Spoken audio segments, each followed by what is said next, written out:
VKR TV VKR voice ఇదే నిజం.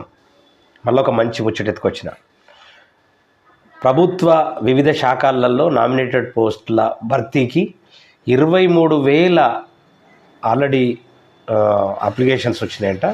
దాంట్లో 2,500 మందికి నామినేటెడ్ పోస్టులు ఇస్తున్నట్లు టీడీపీ ప్రభుత్వం ప్రకటించింది. అయితే వివిధ ప్రభుత్వ శాఖల్లో నామినేటెడ్ పదవుల కోసం సుమారు 23,000కు పైగా దరఖాస్తులు వచ్చినట్టు తెలుస్తోంది.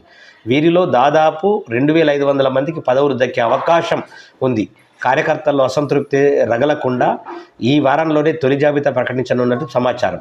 పొత్తులో భాగంగా సీట్లు కోల్పోయిన 31 మంది నియోజకవర్గ టీడీపీ ఇన్ఛార్జీలకు ప్రాధాన్యత ఇవ్వనున్నట్లు, పార్టీకి ఆర్థికంగా అండగా నిలిచిన వారికి కూడా పదవులు దక్కే విధంగా చర్యలు తీసుకుంటున్నారట. మరి అట్లాంటిది తెలంగాణ ప్రభుత్వం కూడా తీసుకుంటే బాగుంటుంది.